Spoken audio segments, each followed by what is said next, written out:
talk about, man. Saturday night's main event took place with no main event. That was atrocious. I'm sorry, man. That was, as a basketball fan, I was. Well, you know, hey, let's and a wrestling fan. Oh, Deonne. We have a lot to talk about with this one. We have a lot to talk about. This is gonna be a packed episode. So if you are a wrestling fan, be prepared because we got a lot that we're gonna be covering. But let's start off with kickoff show match. Right? Was this the first match? I didn't see it. Very interesting. There was a whole match with Trick Williams. I believe the United States title was on the line. I guess a good warm-up match for the crowd. Oh, so no one saw this. They failed. This was they had scheduled this, and at 8:00 I was on there and I didn't see this match. I got there at the beginning. I don't know what happened. Very interesting. Very interesting. And it's not on there when you go back and watch it on Peacock. That's what I was gonna say. I was like, because I didn't watch it live. So shout out to Trick Williams. He apparently won that match. Again, no information, no nothing. So that's an interesting way to start off Saturday night's main event. Mm-hmm. Then we move into the tag team titles, which is very interesting. The WWE has tag team titles still. The team of Brie Bella and Paige took on the faction Fatal Influence. And ladies and gentlemen, will you finally do something right? We have new tag team champions in Fallon Henley and Lacey Evans. That is not her name, is it? No, definitely not. Delaney Reed. Laney Reed. Because I was gonna think, like, are they gonna do the Freebird rules with these titles? I hope not. I want JC to have gold. Like, that's understandable. I like seeing this faction all in gold. Like, I've never had a problem seeing that with them when they were on NXT.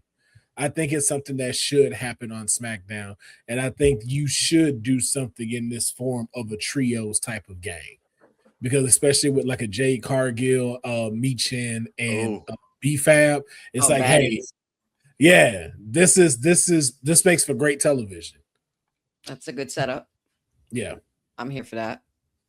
But Deonne, your thoughts? Did they make the right decision on this? Yeah, they didn't have to press Brie Bella's music again, so I was all for it. That was I was all for it. I was waiting for it. Right decision, mainly based off of that. But no, for real. Actually having giving it to a team, a tag or two women who could actually be like a tag team because they're already in a faction too, helps that division out. Having it with, I don't know, man. I don't know what I would say about Paige's return. Like, it's been a little lackluster because I don't think that's what we were expecting. Maybe it's an easy way to ease her back in. I don't know. But they needed the titles off of them, and it makes it better this way because now you got two young women who can carry that tag. Well, who can help the tag team division. And like you said, you got Jay's crew on their side. Granted, they're all heels, so I don't know if they'd ever mix or trade titles like that, but I was all for this. This is good, and it's good for like young NXT talent who's coming up to be like, okay, because we got So Ruka with a title out the gate. It felt like now we see the next crop NXT come out with a tag team title. So I'm completely down for it, man. Like, I keep thinking about what you say about killing the tag team division. Will, I give it some thought. I don't want it to go away. I really don't. And I feel like there's enough women on that roster who aren't doing much to become a tag team, to be put together to become a tag team, right? I think there's more hope in the women's tag team division than the men's when I look at all the rosters across the shows and what they got in NXT. Okay. Honey, where does this leave Brie Bella and Paige now? And what is the next chapter for these two currently in the WWE? I personally think, I mean, if you ask me personally, it's about goddamn time.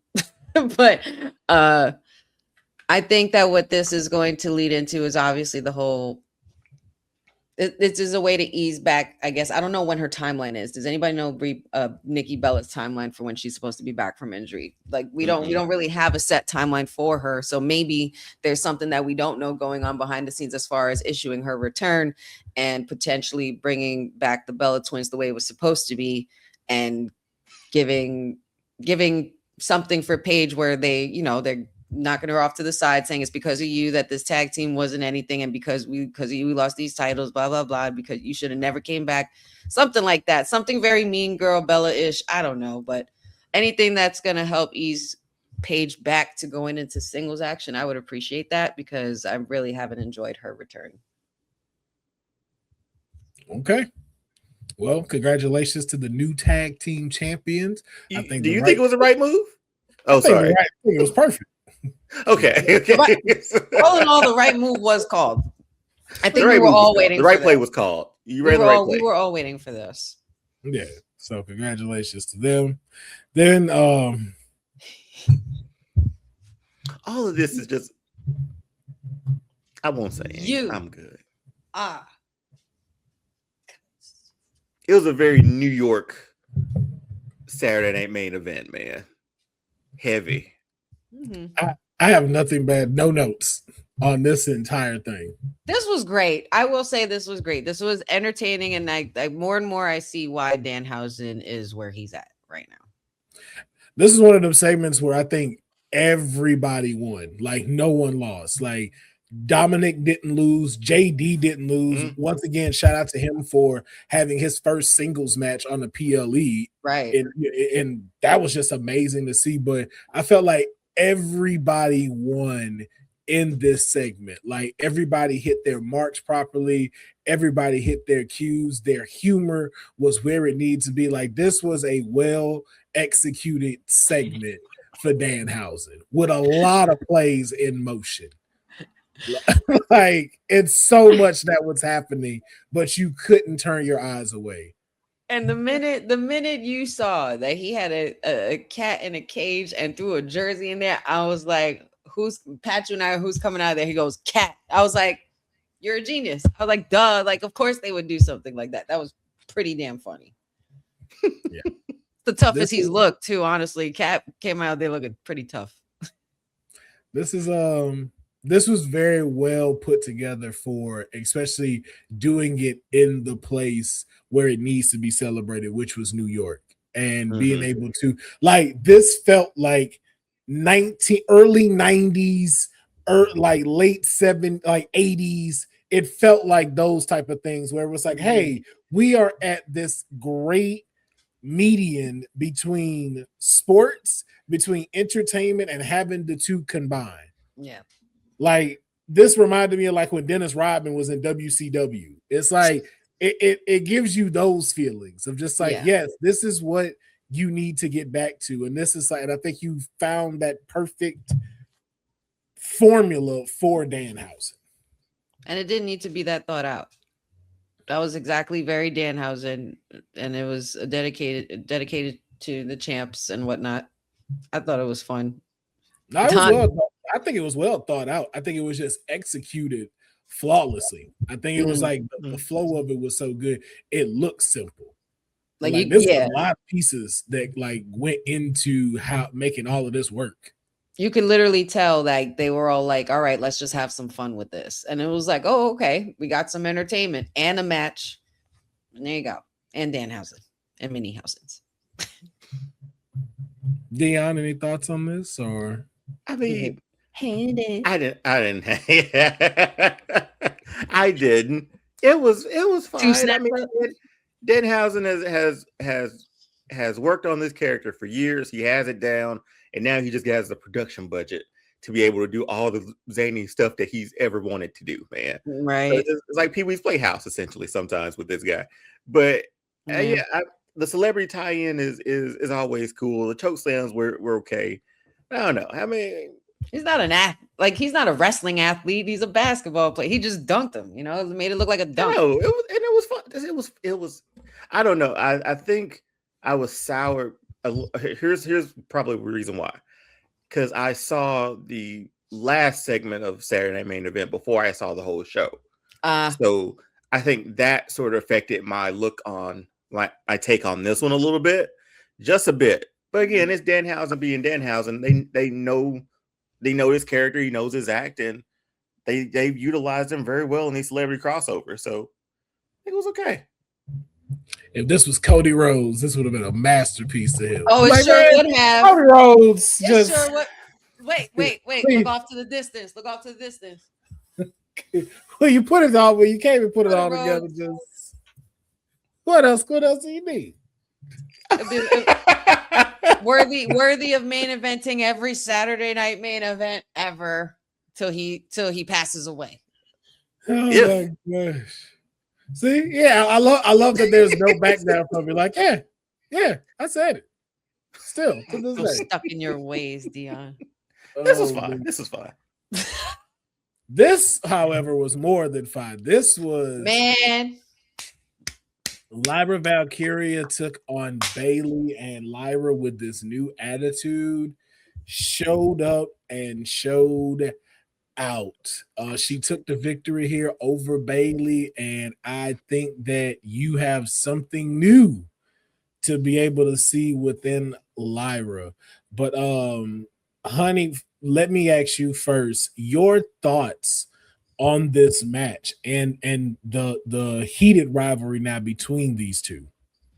Man, I'm excited. If anything, this just kicked up my excitement for it up a notch, especially with how well Lyra performed. Bayley does what she does, and Lyra looked like $1 million. This was more about showcasing Lyra's turn and how much she's changed and how this relationship with Bayley has changed her. And boy, did it show. Because I believe you texted the chat, Will, and you were like, she just had her Becky moment. You know what I mean? And because she kind of busted her nose up, which was a really hard, pretty stiff punch to the face. And I think her nose was broken. And they seemed like, or busted open, they just seemed like they were trying to stop it, or they were checking on her. She's like, she just kept on going. And I was like, that's what I want. That's the Lyra I've been looking for. Like, just get out there, get gritty.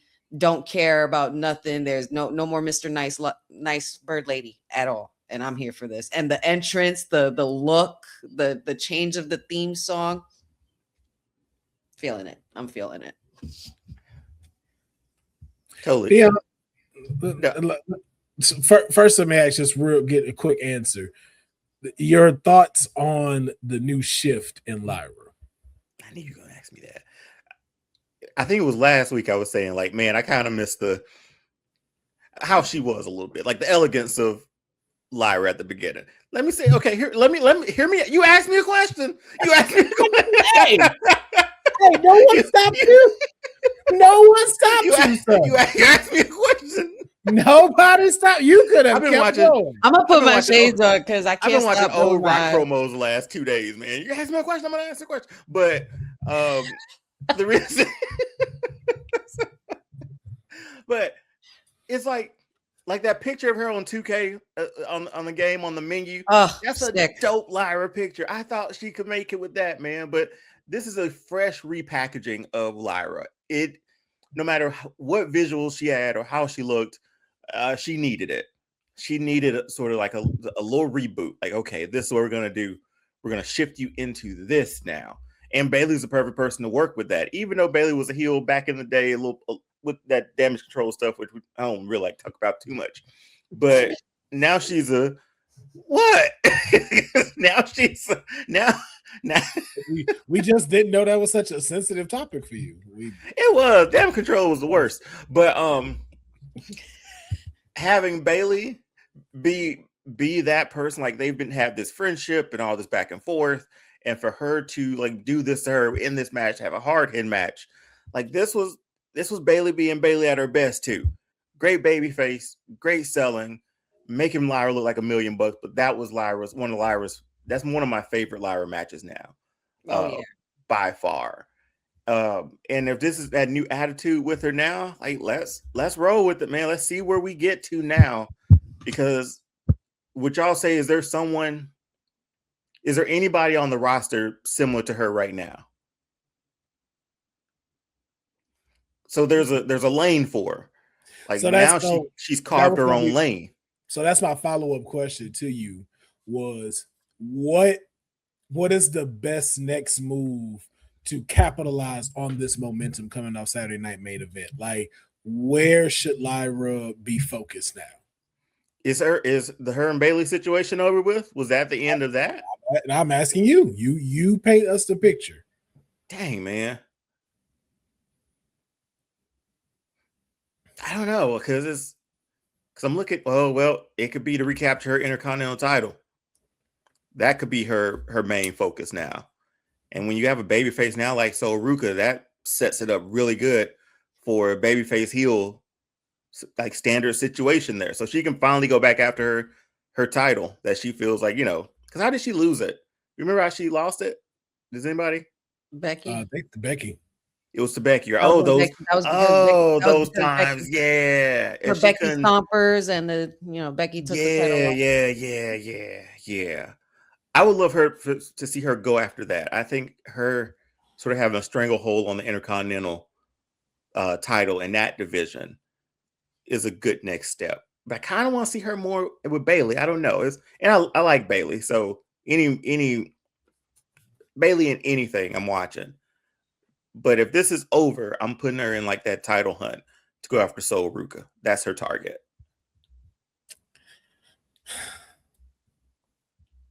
If you want to shoot that low with her, but we know how you feel about that. Oh, we shooting high. We step back. I mean, what I would do is I would put her in some big name matches because you beat Bayley. So you know what I'm saying? Like, that's a big name on Raw. Like, I think if you go after two more, like, I don't find it unbelievable Liv versus Lyra for the World Heavyweight Championship. Not now, yeah. Not now, especially. Yeah, especially with this type of character. I know she just needs at least like 2 more big wins under her belt. Like, if she could beat Io, if she could beat maybe Raquel, there's a story there for her to go after the world title. Because let's think about it. She's already done what she's needed to with the IC title for right now before you got to start taking that lap again. But this could be a good run, though. This could be a good run. She had a good run. If she does do it again, would that make her 3 times? Yeah. Yeah. That would make her a 3-time IC, huh?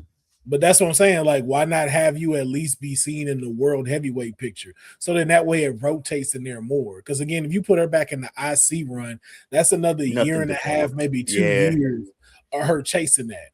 When it's like there's not enough people right now in the world title picture with the simple fact, look at what they're doing with Io. Io is really all they got left right now.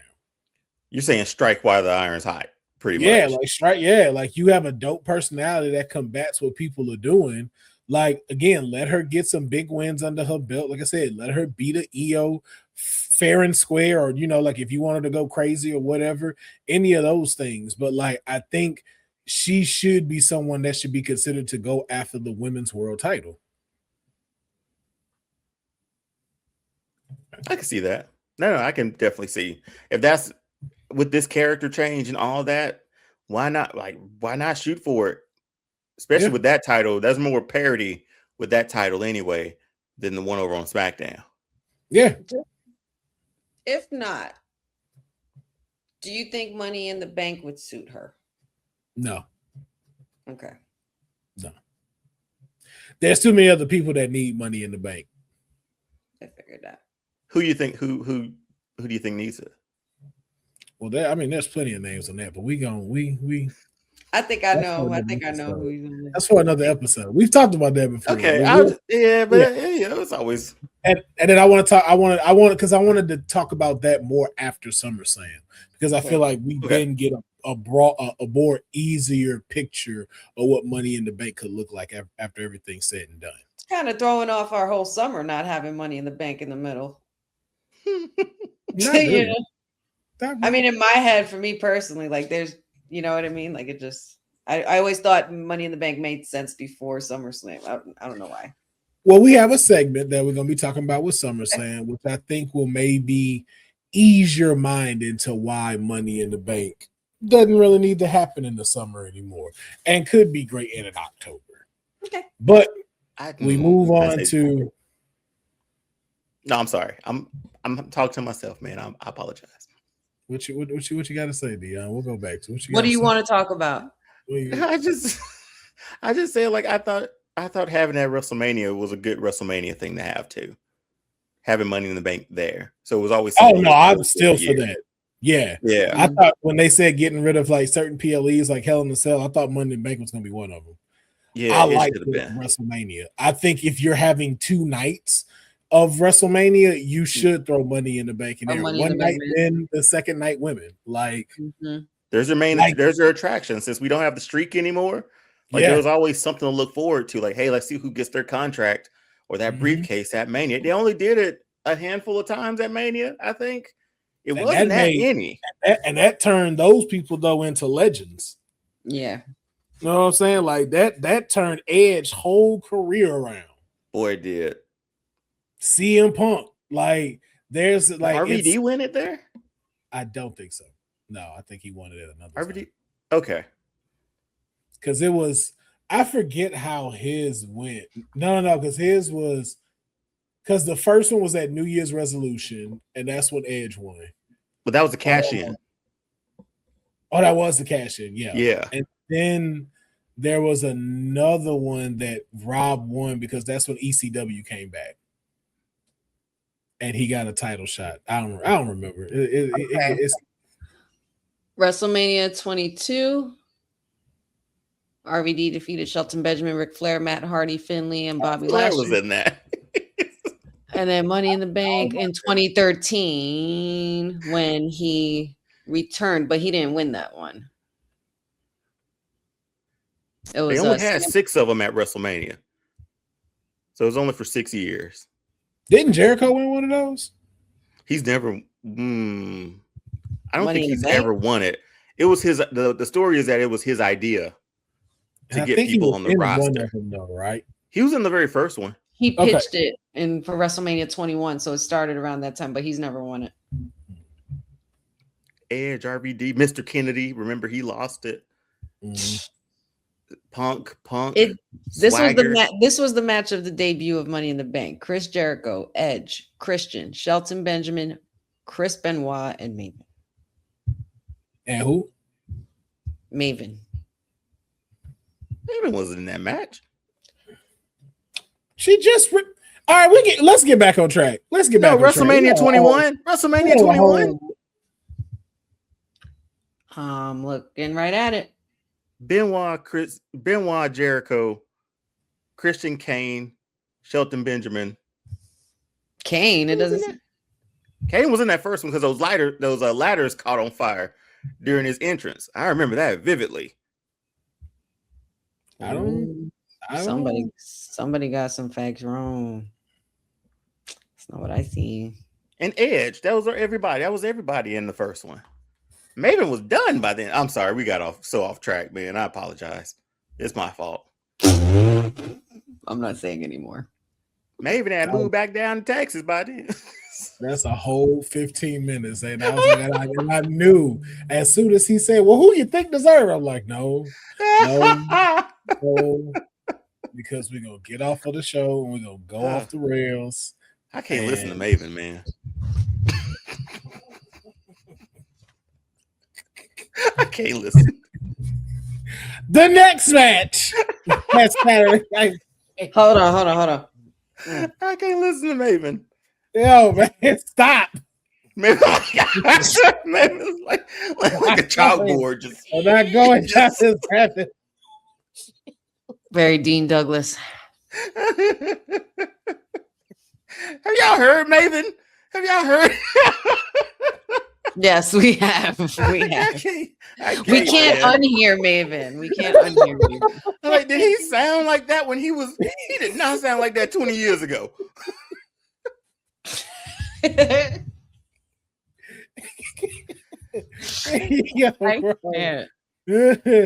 Yo, I got all respect to Maven, but sometimes I just be like, yo, shut the fuck up.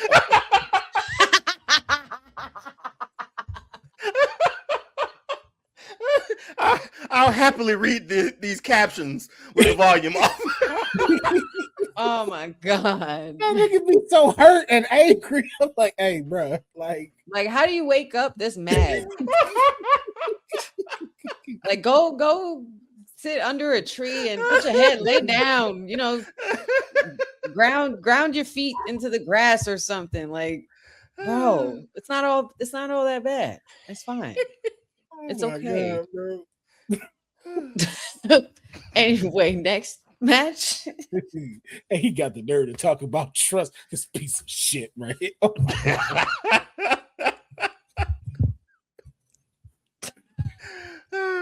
yeah, I would hate to be sitting in a room with him while that plays. Man, it'd be so uncomfortable. I'm like, hey, bro, like, I'm finna go outside by the pool because like nigga, you are freaking me down. I read the transcripts after this, man. Like, oh, I'm going home. Come on, man. Let's get back on track, man. The main event. Yeah, stop. The fuck? Oh man. Because if we're here for 3 hours, I don't want to hear shit. Deon's gonna hear it all. Oh my god. The main event. Tag team match. Gunther and Sami Zayn took on Cody Rhodes and the WWE champion CM Punk with the stipulation that if Gunther and Sami were to win, they would be added to the match at SummerSlam. And after a hellacious battle, Cody Rhodes, CM Punk, victorious with the help of the SmackDown manager, Nick Aldis, finally standing 10 toes down against Gunther. And we will talk about that in this episode. And a little incident occurred after the match that we've seen online between Cody Rhodes and CM Punk. And now I'm sure we will find out more about that coming up this Friday. But honey, let's start with you. Mm-hmm. No, I would like to start with Deonne. Deonne, your thoughts on this match? That's my first question. Man, I thought it was a fine match. I mean, it was. I don't know. Okay, I'm gonna throw back a question at y'all. Was it that predictable? Because I felt like it was very predictable while I watched it. Like there was a hope for Nick Aldis, but like I was like, there's a chance that this is where that happens, and that's where we get that match, and all of this was for nothing. Can I ask you this question? On a scale of 1 to 10, how much did you want to see Cody versus CM Punk?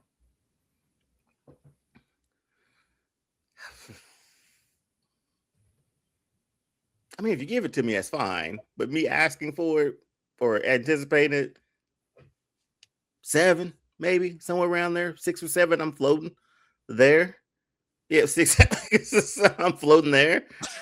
Just because I don't know, like, what other marquee match you would have booked for that title for SummerSlam. You could have booked anything else. The problem is they thought people wanted to see this match, and we don't. We wanted to see this match some years ago. We don't care now. Like, well, let's see. What if the build gets you? Oh shit! It's like 2 weeks until that time. It's next week. It's next week. That's why ain't no build, bro. Ain't no build. Like we're done. It. We're done. There's 2 more SmackDowns tomorrow. Next week is Friday. go home show. Exactly. Like, bro, like no one cares. And I'm not saying it like it's a bad match. It's just one of those like, bro, we didn't ask for this. Well, we didn't. I'm just trying to think. I'm going down the roster in my head right now. You already know where it is, bro. Sammy and Cody, night 1. That could have easily closed this out. For SummerSlam. Set for night 1.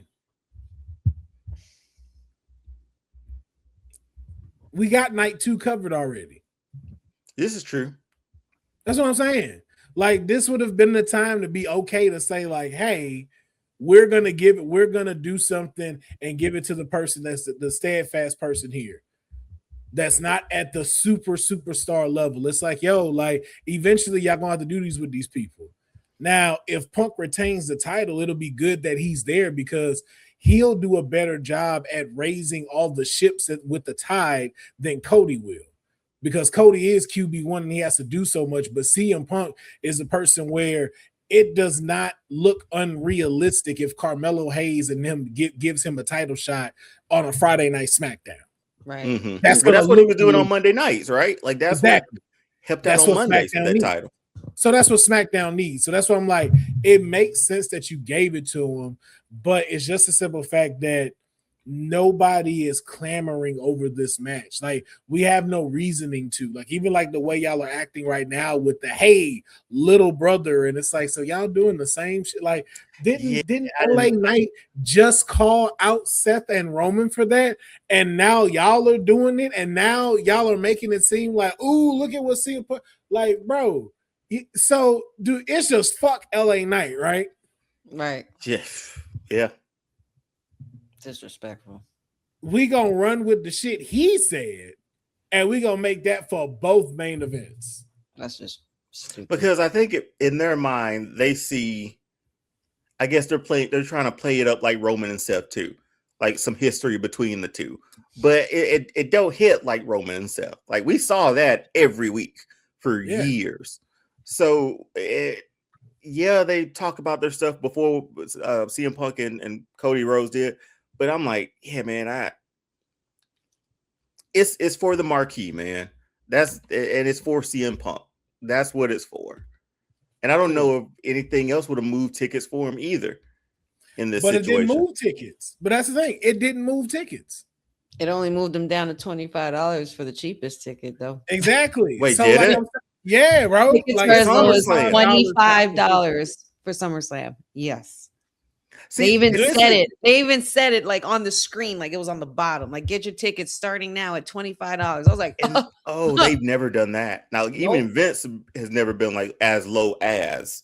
Nope.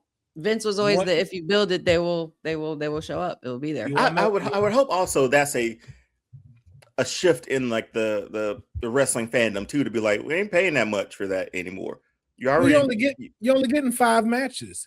And then the matches that have been announced wasn't a solid sale. Like, even for Roman and Seth, it still wasn't enough to pull this in. So it's like, okay, now we got to bring in our big gun. And it's like, that didn't get it to sale. So it's like, at this point, though, like, you do better being able to go, hey, let's do a mixture of this, see where we can get it to go, and then let's see what celebrities we can bring in. But, honey, I want to ask you this question. With this, I think we need to address the sad elephant in the room that this right here eliminates Sami Zayn from anything that he just achieved in the last 60 days. Your thoughts on Sami with no direction to the WWE Championship, no match at SummerSlam, and just the rise and fall within the last 3 weeks of this guy from the top of the mountain to here. You're mute, honey. Oh, Jesus. I know I've talked a lot of shit about Sami Zayn, but that's gonna be a whole compilation right there too. This time it's because I forgot to unmute myself because I mute myself so nothing else. she's like those old like SmackDown versus Raws when they were just coming down the ramp in their mouth. She got them old schools where you gotta click it on and click it off for it to work. You can't leave it on. Austin just walking down the ring. Oh God. Yeah, we got a good match for y'all tonight, folks. This is going to be one of the biggest bouts we've seen in the quarter time of the life century. And take a sip of gin and smoke a cigar. As I was saying, big time action here, the God. Wrestling with Honey here, and I'm going to be covering this match against Andre the Giant. And the perfect Kurt Hennig. We've got gin, we've got cigars, we've got beautiful ladies, we've got Pachu, and now it is time for a brawl. We're gonna take you to the center of the ring. We got Don Hilo doing the announcement. Take it away, Don. Take it away, Don. As I was saying, I know I've talked a lot of shit about Sami Zayn, but if you're asking me about the journey, it's not looking good, clearly. And I still stand by what I said a couple weeks back. Y'all had plenty of opportunities to do this before. But I don't know why they didn't bother pulling the plug on it earlier. But I will say in regards to also the perspective of the match changing.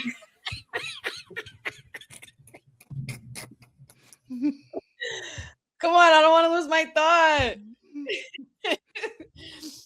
The only thing with the perspective of the match changing when they had the stipulation for it to possibly be a fatal 4-way.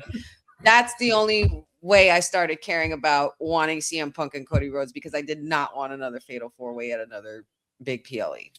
That's all. Get it out your system now. Oh shit! No, I'm just sorry. He did this. That shit And I got pretty big ears, so I still had to do this. Oh shit! Because it wasn't too slow, it wasn't too fast. It was just a. Oh gosh, yo! Woo, man!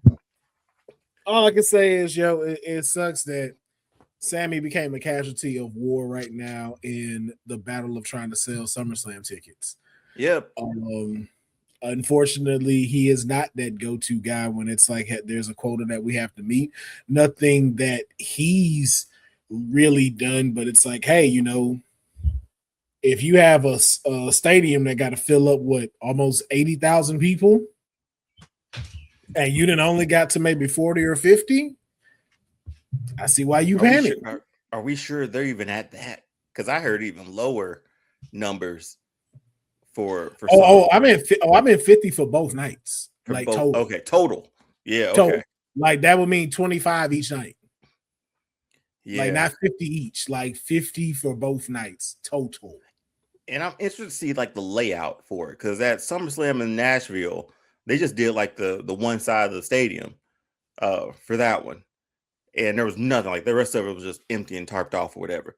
So I wonder if they do that there or try to space it out as much as they can. But man, with the ticket prices and the build of the matches, like, and it's Minnesota. No disrespect to Minnesota.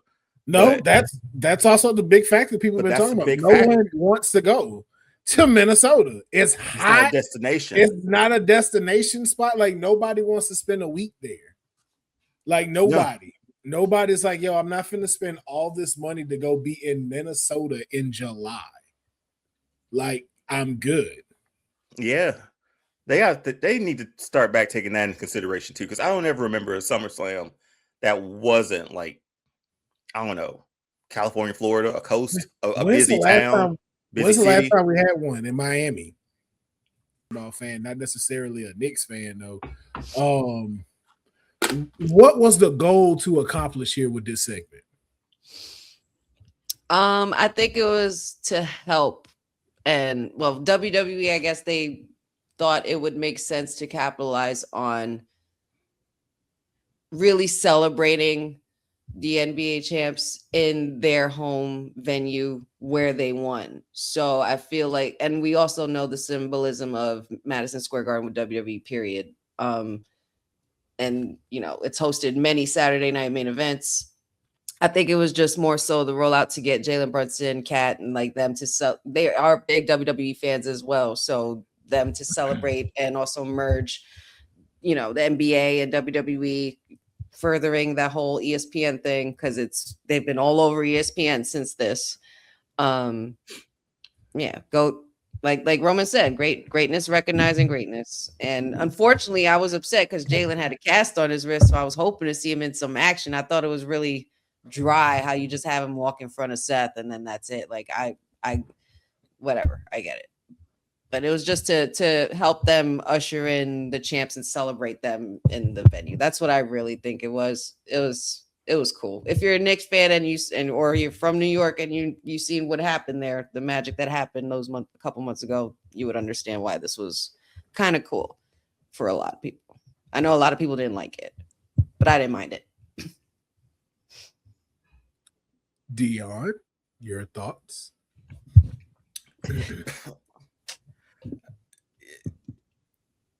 Why, man? And then I figured out why. It's because of this. It's because of this photo op. It's because of this. This is everywhere. This is what WWE does now. Like, this is the notoriety. This is the, I guess, rub that they get or do now when they can with celebrities, and that's about it. For me, storyline wise, I didn't like it because Seth and Roman has their thing going on and made Seth look like a goof a little bit to me. And then we go off and we want this shot. This is what we want. And it served the people in the arena, I think. The New Yorkers in their Tim boots and puff jackets and sausage biscuit. Wait, nah. I want bacon, egg, and cheese. Bacon, egg, and cheese. Yeah, there it is. There it is. You gotta say like pretty much. Word. It is one word. Bacon, egg, and cheese. Bacon, egg, and cheese. Well, basically, I just like mimic like the Turtles when they did it on Mutant Mayhem when they were talking about it. Nah, you gotta say one word. Bacon, egg, and cheese. It's all it was bacon, egg, and cheese. And it's bacon, egg, and cheese or chopped cheese. You don't say chops. Cheese. It's just chopped cheese. Like it just comes out. Chopped cheese. Chopped cheese. Chopped cheese. But it was for this, and like I said, I just didn't like it storyline wise. We got Tyrese Halliburton too, and I think I've asked this question like, well, is rival stuff, right? I thought they were going to take damn game last year, I think, weren't they? Yes, they were. In last Saturday night main event also. Yeah, so it's for that. It's the celebrity part of WWE, and they do it better than anybody. But for this, I don't think I liked how it was like woven into the storyline for Seth and Roman. Yeah, I really did, because it was on one of those things. It was better done than everything else they've done with celebrities, like a Jelly Roll or a Pat McAfee, right? But with this one, it was just like, all right, let's get the photo op for that. We're in New York. We've been here all week for Fanatics Fest, right? So let's end it. Let's end it this way. And I think I asked this like last few weeks ago: is we have a heel face situation for Roman and Seth, or is it just because Roman feels very heelish to me? I don't think it matters at this point. Really? Okay. But yeah, that's where I'm at on that. It's the top of the banner. You gotta have your good guy and your bad guy. We know, Deonne. I like to be able to root for somebody, okay, and boost somebody. You're rooting for Seth. Yeah, I definitely am rooting for Seth. Right. I hate, Some would say Seth. Some would say Seth's the villain. How? Okay, never mind. I give back. I give. You know why? Up. My time. Chair shot to the back. Anyone? How quickly they forget. Man, get over that. No. How long has it been? No. Tell them to get over it. It's called. I will say this though. Get over it. People say that, and then I ask this question. Get over it. What if the chair was in Roman's hand? Are we gonna sit here and act like he wouldn't have done the same thing? No. He should have. Honey said no. The delusion on that. See, like LA Knight said, got a con, man. Got a con. Roman would. No, I think Joe would definitely have taken that chair and whacked one of them if the shoe was on the other foot. But as far as this segment was, I didn't necessarily get it, again, but I can understand that this was not for me. This was for, like you said, NBA fans who are also wrestling fans. This is a great way to mix this up. But if I'm to be just honest about it, this did not have to happen on camera. This really more felt like something that's like how you said, like if you were there, this is what you got to see, and then let people shoot it and make it as a viral moment. Y'all could have still had some stuff shot, cut up to put it up so it looked good, but this kind of felt like this should not have closed out the show. Like this should not have been. I don't know if it did. It close it out. Yeah, this was it. This closed it out. Yeah. Yeah, like this was not a closeout type of moment for me. But again, too, like I said, I'm not a sports fan, so there will be biasness to this. But I just felt like as far as a segment was concerned, it should have not been the closing factor in anything, and it didn't push the needle into us more excited about this match between Roman and Seth. Maybe if it started the night. No. Maybe. Start because everybody's used to Roman opening up the show, walking out with the swag, all slow. Even in the middle, I would have took the middle part if that's what was needed. I just don't think this. I don't think this segment was bigger than the match that took place before it. I think it should have ended with the way all of that went down. That was your closer. Even as much as we're not big fans of how it went down, that was your closer, not this. Because now you're almost telling me like this felt like a dark match angle. You know what I mean? Like the cameras are stopped rolling. All this is going down. The guy who, yeah, it just felt. You're right. I agree with that. It felt like it couldn't have just been for the arena, but.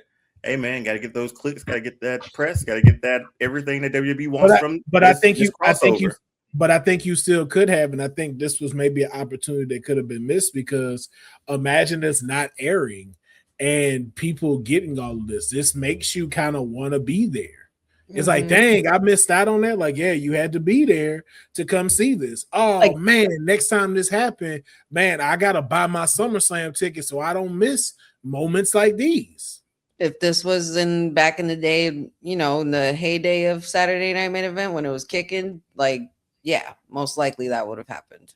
Well, no, I'm saying think about it today from a social media standpoint. Oh, well, people in there with phones, like that's exclusive to folks who were there. So when you posted, you had to have been there for it, or you're getting the exclusive WWE cut of it. But this allows this to be able to like, yo, don't too many people have this except for the folks that were in the arena that night. And now I get to post it, which includes now more shares, more likability, more being thrown into the algorithm because everybody doesn't have this. So that means there are selected sources in which this comes from that I think would be a great deal for like anybody that's there that's a content creator, somebody that's just a huge WWE fan that likes to support the brand and the company. I think that this would have been one of those moments to test that out and then see how much you get. And I really think you would have gotten a rise in SummerSlam sales had that been done. That's just me though.